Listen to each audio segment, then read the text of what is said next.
দর্শক, নতুন সরকার ক্ষমতায় আসলো 2 সপ্তাহ। এই 2 সপ্তাহের ভিতরে কিন্তু একে একে গুরুত্বপূর্ণ পদে পরিবর্তনগুলো হচ্ছে। হ্যাঁ, আমরা দেখেছি যে আন্তর্জাতিক অপরাধ ট্রাইব্যুনালের চিফ প্রসিকিউটর তাজুল ইসলামকে তার পদ থেকে সরিয়ে দিয়ে দলীয় একজন আইনজীবী আমিন উদ্দিনকে নিয়োগ দেওয়া হলো। তাজুল ইসলামকে দলীয় আইনজীবী অভিযোগ তুলে সরিয়ে আরেকজন দলীয় আইনজীবীকে নিয়োগ দিল। তারপর বাংলাদেশ ব্যাংকের যে গভর্নর আহসান এইচ মনসুর কথা আপনারা সবাই জানেন, যে তাকে মব সৃষ্টি করে তাকে যেভাবে সরিয়ে দেওয়া হলো, গলা ধাক্কা দিয়ে টেনে হেসড়ে, সেখানে মুস্তাক নামে একজনকে নিয়োগ দেওয়া হলো, যিনি হচ্ছে ঋণ খেলাপি। হ্যাঁ, তাকে নিয়োগ দেওয়া হলো এবং নিয়োগ দেওয়ার পরের দিনই আমরা দেখলাম যে ন্যাশনাল ব্যাংক 1,000 কোটি টাকা পেয়ে গেল। আমরা দেখলাম যে তারেক রহমান চুপ, আমির খসরু চুপ, কেউ মুখ খুলতেছেন না। যে প্রেস সেক্রেটারিরা অনেককে নিয়োগ দেওয়া হয়েছে, স্ক্রিপ্ট রাইটার পদে নিয়োগ দেওয়া হয়েছে, সবাই আত্মগোপনে আছেন, কেউ মুখ খুলতেছেন না। এমন সময় খবর এলো যে এখন নাকি দুর্নীতি দমন কমিশনের পুরো প্যানেলকেই পদত্যাগ করতে হবে। যে ইউনূস সরকারের আমলে নিয়োগ দেওয়া দুর্নীতি দমন কমিশন, যারা এত কষ্ট করে এই দুর্নীতিবাজদের বিরুদ্ধে এত পদক্ষেপ গ্রহণ করেছে, সেই পুরো দুর্নীতি দমন কমিশনের পুরো টিমটাকেই চলে যেতে হবে। এইটা কি ধরনের কথা?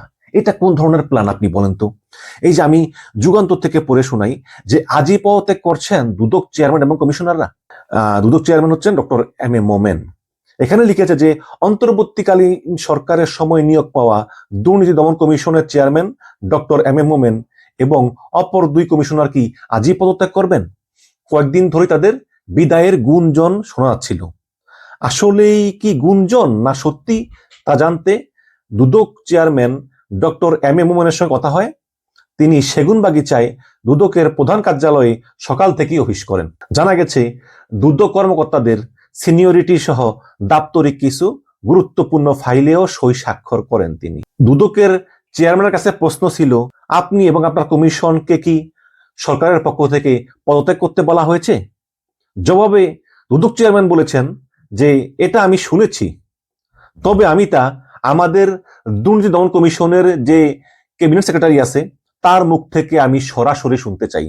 এজন্য বিকাল 3টায় তার সঙ্গে সাক্ষাৎ আছে, তখন সরকারের সিদ্ধান্ত স্পষ্ট হতে পারে।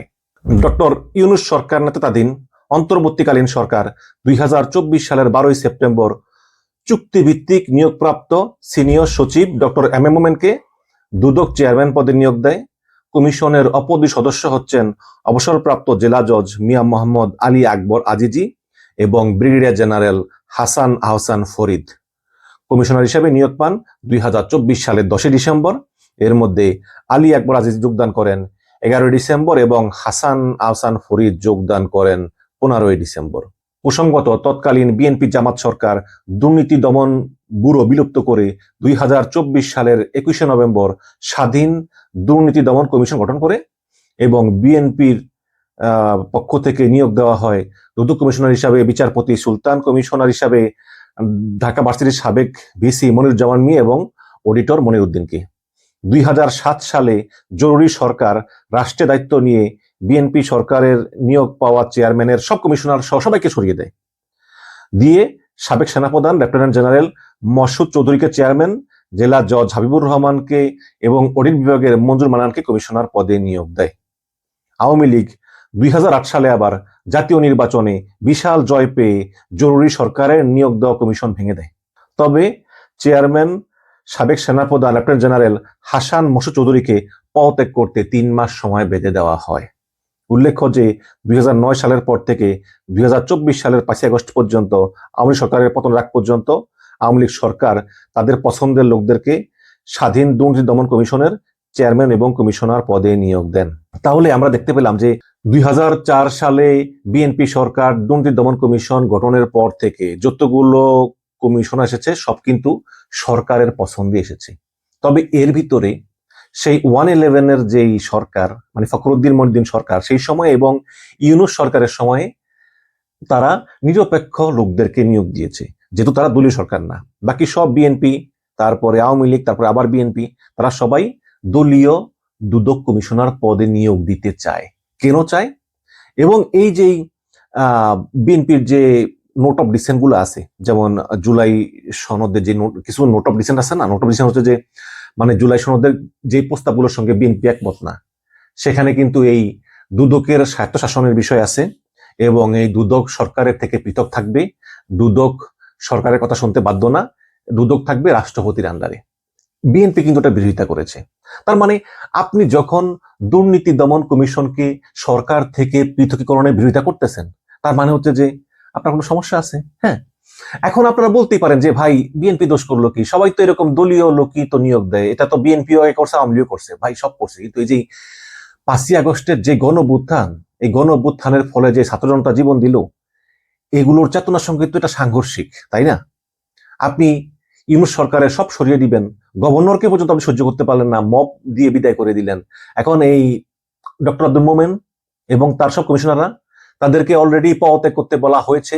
এই ভিডিও বানানো পর্যন্ত, হয়তো আমি এডিট করে সাথে সাথে হয়তো পদত্যাগ করে ফেলতেও পারে। হ্যাঁ, এই ভিডিও বানানো পর্যন্ত এটাই বোঝা যায় যে দুদক চেয়ারম্যান ডক্টর মোমেনকে অলরেডি পদত্যাগ করতে বলা হয়েছে। পদত্যাগ করতে বলা হয়েছে। তিনি 3টার সময় ক্যাবিনেট সেক্রেটারির সঙ্গে দেখা করবেন, তাকে বলা হয়েছে দেখা করতে। এখন ক্যাবিনেট সেক্রেটারি তাকে বলবেন পদত্যাগ করে, তারপর তিনি পদত্যাগের সিদ্ধান্ত নেবেন। এখন এই পদত্যাগ করতে কয়দিন সময় বেঁধে দেওয়া হয়, হয়তোবা সরকার একটু সতর্ক থাকবে, হয়তোবা বাংলাদেশ ব্যাংকের গভর্নর আহসান এইচ মনসুর যেভাবে অপমানজনকভাবে বিদায় নিলেন এবং এটা নিয়ে অনেক সমালোচনা হলো, হয়তোবা সরকার এবার একটু সতর্ক থাকবে যে যাতে এই ধরনের কোনো সমস্যা না হয়, যাতে তাকে নিরিবিলি একদম নিঃশব্দে বিদায় দেওয়া যায়। এটা সরকার চেষ্টা করবে, বাট এটা কিন্তু ভালো লক্ষণ না। ইউনূস সরকারের নিয়োগপ্রাপ্ত দুদক কমিশনার এম এ মোমেনকে সরিয়ে বিএনপি নিজের লোক বসাবে, যেই লোককে বসাবে সে কি কখনোই বিএনপি সরকারের দুর্নীতি তদন্ত করবে? করবে না তো। আমরা আওয়ামী লীগের আমলে দেখেছি যে আওয়ামী লীগের নিয়োগপ্রাপ্ত দুদক চেয়ারম্যানরা মাঝে মধ্যে কিন্তু আওয়ামী লীগের 2 জন এমপির দুর্নীতি তদন্ত করত, তারপর তদন্ত করে কিছুই পাওয়া যায়নি বলে তাকে ক্লিন ইমেজের সার্টিফিকেট দিয়ে দিত। এতে তার ভাবমূর্তি আর উজ্জ্বল হতো। আর বিএনপি জামাত সহ অন্যান্যদের দুর্নীতি খুঁজে বের করতো, না থাকলেও বের করতো। আমরা কি আবার সেই যুগে প্রবেশ করতে যাচ্ছি? যদি সেরকমই হয় তাহলে কেন এই 1,500 লোক জীবন দিল? তারেক রহমান বিদেশ থেকে আসলেন, বললেন আই হ্যাভ এ প্ল্যান। সব জায়গায় জায়গায় নিজেদের লোক বসিয়ে আওয়ামী লীগের মতো প্রত্যেকটা রাষ্ট্রীয় প্রতিষ্ঠানে দলীয়করণ করতে করতে করতে করতে শেষ করে দেওয়া হচ্ছে, এবং এখন সেটা 2 সপ্তাহ যায় না, সরকারের বয়স এখনই খুব প্রকটভাবে দৃশ্যমান হচ্ছে। আমরা আহ্বান জানাবো যে এইভাবে যেই নিরপেক্ষ প্রতিষ্ঠানগুলো আছে এগুলো দলীয়করণ করবেন না।